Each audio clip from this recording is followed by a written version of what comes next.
Welcome everyone back to the podcast, Generational Gains, my father and I do, where we talk about all things in life, business, real estate, money management, everything that we have learned and experienced and teach. And it's from the perspective of him being a professional in the space for 20, 30 years, and myself being in the industry for 2-3 years, just different experiences, talking about everything we're learning and going through. And it's interesting because it is a father-son dynamic. And today we want to talk about business partners and pros, cons, good experiences, bad experiences, and everything in between. Business partners are interesting for me because I'm so new in this space that I've only had a couple of experiences, a couple of opportunities to have business partners and to do different things with different people, whereas you have 20, 30 years of being with partners for a few years, leaving, terrible relationships, really good relationships that have stuck for a long time. And so we have kind of this interesting relationship experience. And so I really wanted to hear from you to start about things that have been really good for you. What has stuck for 20, 30 years with a couple people that have made it amazing, really easy? Let's start with the positives. Well, look, the positives of the business-related partnerships that I've had in the last, I quit saying 20, 30 years. It's like 20 years. Okay. In the last 20 years, I would say that there would have been no way of me building what I've been able to build by myself. Yeah. So I feel like from a positive perspective, scaling and growing and raising lots of dollars was helpful with multiple partners. Doing it on my own would have been very difficult. That's probably the first positive. Okay, so as far as one positive, I think scaling your business and growing your business, partnerships are great. I also think as far as positives go, having a partner who doesn't do the same thing that you do really complements growth and in a good partnership. I've been in partnerships where you are the same and you end up butting heads much quicker. Finding people and partners that can fill a void that you're not good at, I think has been critical for me. And I've had partners that are really good at that. So yeah, those are some positives for me. And I feel like I have such a micro perspective of building relationships, building partnerships, and you have a very macro perspective. And so my thoughts are very minimal, but you can expand on my thoughts probably with more experiences and more life experiences with those people. So for me, a couple things I've learned that have gone really well so far is kind of a mentorship. My partnerships this far have been more mentorships than they have been 50-50. I have a couple experiences like that, but it's mainly mentorships. And so for those of you starting young, finding a mentor or a partner who can guide you and lead you, and maybe you don't have a 50-50, but having those experiences, having those people to help you build to start is huge. And I'm sure you had those mentorships in the beginning you've mentioned that have helped you start your career. And so that's where I'm at right now, is my partnerships are all very minimal, very, very, very not for me. Because my partnerships thus far are more mentorships. What experiences do you have where maybe you were the mentor in your partnership? Do you have any experiences like that? Yeah, where I was the mentor. Yeah, I mean, there's several partnerships where I knew that you had more experience. I had a lot more experience. I've been through a lot more. But those individuals were going to be doing something that I didn't want to do. And so it still was beneficial to me. I don't do partnerships as a mentorship. I think that maybe others might have looked at me though as a mentor in the partnership, but I would prefer giving advice, free advice or paid advice to individuals that are looking for learning and growing, kind of wherever they might be, if I can give that advice. Partnerships would be where I would want to do something with somebody that I saw a big upside in. And so it would be worth my time and energy to take away from one of my other businesses potentially and my staff to build something with them. Or another example is someone who's got a great idea who needs my expertise to help them get it to the next level. That I'd be willing to do. So this every situation's unique. And one of the best things I decided to do is stop doing too many partnerships in new businesses because they became distractions to my core business. And so yeah. Okay. Some good positives. Now some negatives with it. I know you've gone through all kinds of different things with partners. You've lost some friends. You've gained friends. It's been a lot. So do you have any specific negative or cons of having partners? Well, I think I'll answer that question starting with a question. Okay. Which is something I asked a good friend of mine recently who's sold multiple businesses for over $50 million each. So he's done really well. And we were talking about some of my frustrations with different partners or partnerships. And I asked him a question, and here's the question I ask you. If you've been in a business before for more than maybe a couple years, are you still in business with the original partners you started a business with? And the answer will be this: no. And I know that because I've been in so many partnerships that if you're in your first partnership like you might be in right now, I assure you 5 years from now, I hope I'm wrong, but you're probably not going to be in that partnership. It doesn't always happen like that, but 90% of the time, you are not going to be in a partnership that you're in with. And so what that has taught me is making sure you go in with the end in mind. You commit, but in the beginning, when you prepare and create your partnership, that you have very clear details on how you're going to split up. Because there is a 90% chance or more that you are going to split up. It doesn't mean that you shouldn't do a partnership. I don't regret having my partners and my partnerships. What I regret is not having a full, clear breakup clause that was understandable from the beginning. And so going in that way, I think is important. And so that's kind of a long answer to your, what are some negatives? Negatives are eventually it's not going to work for lots of different reasons. You might have a partner who's retiring and you're not. You might have a partner who wants monthly cash flow and you don't care about it. And so, and you might have a partner who originally was going to build it with you, but then all of a sudden got distracted with another partnership.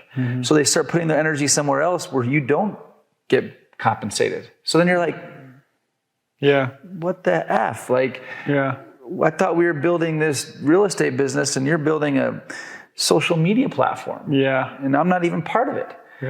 This kind of stuff, that's just like a few real examples I've lived through. You might have a partner who's like, hey, look, I noticed that you take people to expensive dinners all the time, and I'm not at those dinners, and that's not fair. Well, I'm building the business, and I'm helping to go raise new clients, but that doesn't make him feel comfortable. It doesn't mean he's wrong. It doesn't validate it, but it just means that we're not on the same page. These little things, little by little, will deteriorate and ruin your partnership. That's great. Especially if you're not communicating. So that's why it's good to have partners who are different than you. It is good to have partners that are different than you. I will tell you, and this is being so negative, that your partnerships aren't going to work out. And so I look at them as stepping stones to your next best thing. So when you commit to someone, I'm not saying don't commit to a partnership. I am so grateful for all of my partnerships. They got me to the next step, the next level, and the next thing. I do think my next place where I'm going personally is I won't have partners going forward. Now, I might invest in a deal with a partners, but I will not start another business in my life with partners. And that's something I decided this last year, because after partnerships are like a wife or a relationship. It's hard. So like you got to work at it, you got to communicate, and then you got to compromise, and then you break up. Yeah. So it's like having a 5 or 6 or 7 year girlfriend or wife. Yeah. And you break up. Like imagine having to break up. Now I'm not going to say like with Anna, like your actual wife. Yeah. But let's say it's like someone really close like Anna. Yeah. You build this relationship for 5 or 6 years with a really good friend, and you have to break up with them. And after you have this breakup, business breakup 3 or 4 times in your life, like I have in my business, it's hard. Yeah. And I don't want to do it again. So that's something I came up with in the last year, that I am not going to have any new business partnerships. That's interesting. Yeah. I feel like for me, I have to leverage other people's experiences, and I have to build partnerships, but that's really good things to think about. I remember the first operating agreement that I was making with one of my first partners was a friend of mine. You looked at our operating agreement with the end in mind, and you taught me that right off the bat. Was like, okay, he's a good friend, you're going to do great things, but prepare for the worst. You were like, look at your guys' agreement, look at the end plan, the breakup plan. What does that look like for you guys? Make sure you're both on the same page, and make sure legally it all makes sense. And so that if something were to happen, you guys are on the same page, it's easy. And so you probably didn't have that advice when you first set your first partnerships up. So I'm grateful for that. That's helped me. And just these thoughts are helping me be able to build my next relationships with the end in mind. But also not the end in mind, because I want to work on them. And these relationships might be 10, 15, 20 years before they end. And that's great. So it's not like I'm preparing for the worst, but I just need to, like you said, just be able to communicate and build together and be on the same page. And the longer you do that, the longer the partnership will go on. Well, look, I have probably had 4 breakups, business breakups in my career. Sure. If I would have only had 2 breakups, that would have been less painful. Yeah. So if I'm able to teach you how to be a good business partner and communicate better, therefore you only have 2 breakups in your life, then I feel like I've done you probably a better service. So that would be the goal, is like just know who to partner with, how to create your partnership so it lasts as long as possible, to get the most out of it for both of you.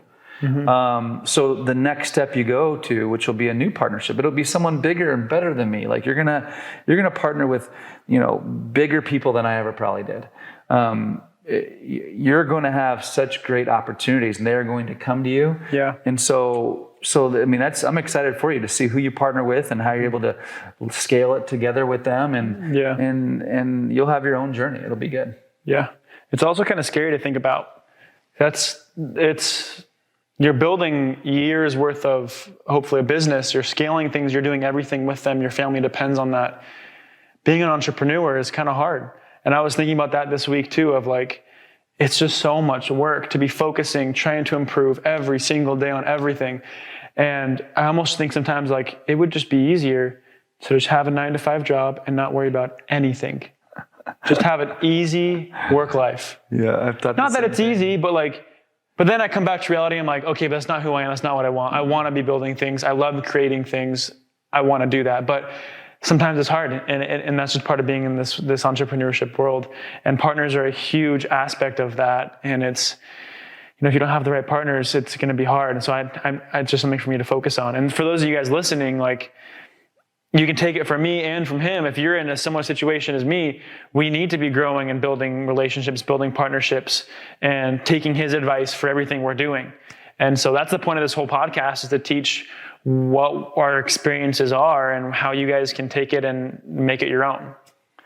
Yeah, and I think just to expand on partnerships, one extra layer I would say is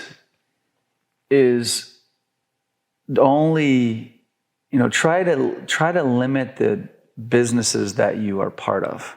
You can invest in lots of things, but only having a couple partnerships, 1 or 2 businesses that you're involved in, will allow you to scale it to its best capacity. Meaning, if you're in a business partnership with one guy and then with another guy and another guy, and it's all real estate based, but you're spread thin. Yeah. None of them are going to be very successful. Yeah.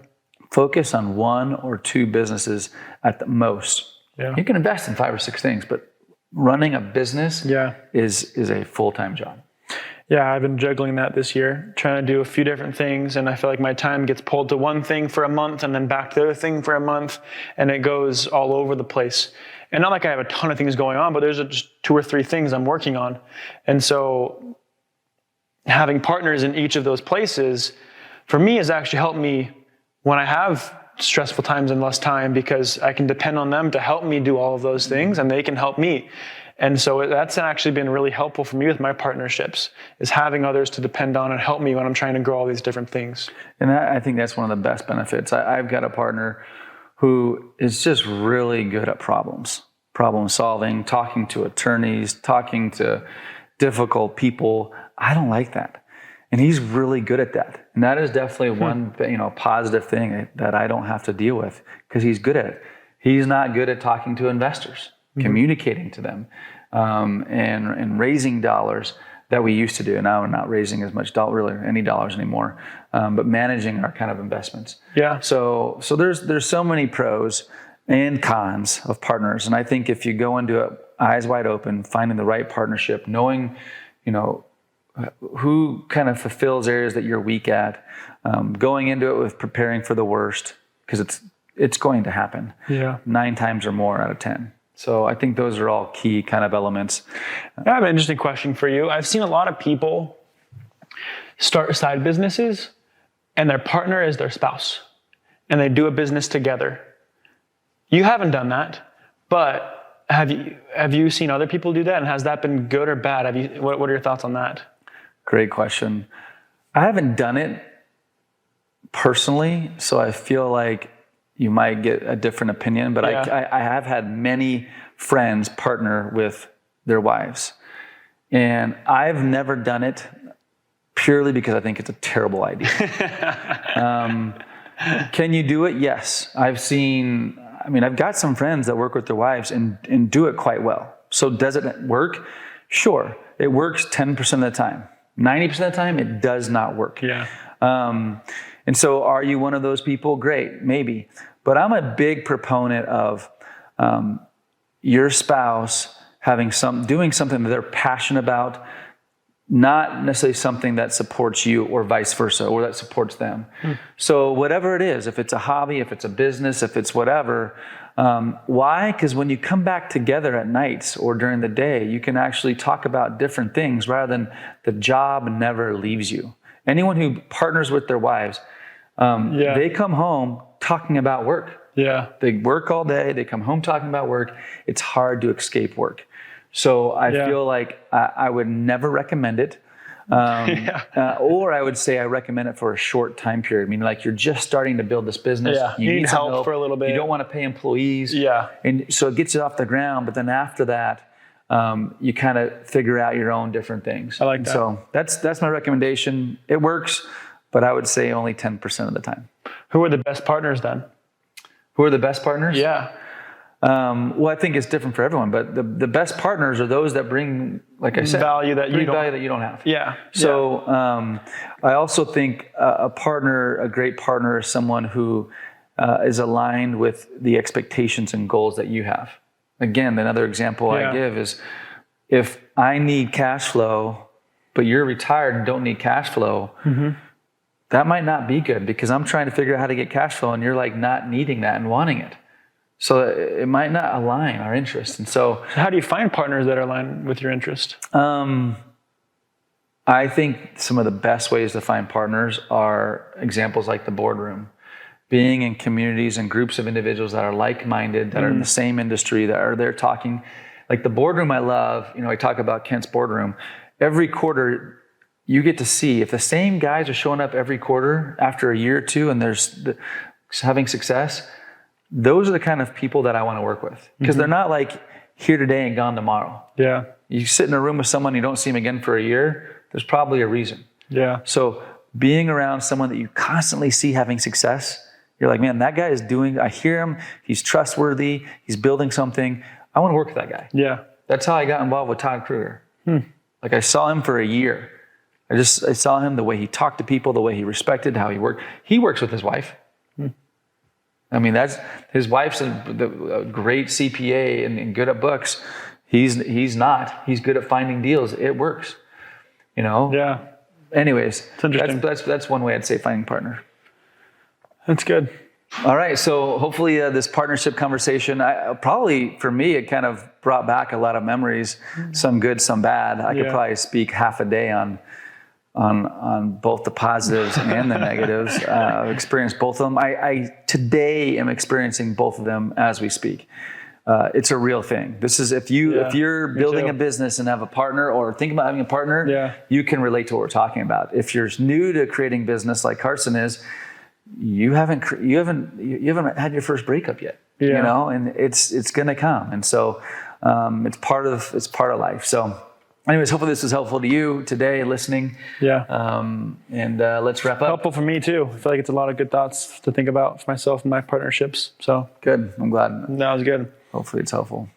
So we always am what we saw in service. Today, we're just going to do one of them. And he doesn't know what I'm going to do. I don't know what he's going to do. We'll do different ones. So I'm going to go sweet. My favorite part of the past week has been the amount of time I've been able to spend with Anna. We've both had a lot of evenings available, weekends available. We spent a lot of time together. It's been really good. So I thought I was going to ask him what he's going to do, but we're going to pick our own. Yeah. Okay. So I will pick sour because he picked sweet. Not because I'm a glass half empty guy, but I will pick sour. I would say this last week, I have spent more time and energy on problems than I have on positive, growing opportunities in my business. And it really drains on me. And so I even though most of my days this last probably month have been focused on problem solving, I still choose to pick the one or two positive things that come out of every day. And so anyways, that's probably my sours. I've had to deal with some heavy stuff in the last little bit. So hopefully you guys are dealing with all positives. So anyways, thanks for sharing your time with us today and listening and joining our Generational Gains podcast. See you guys next time.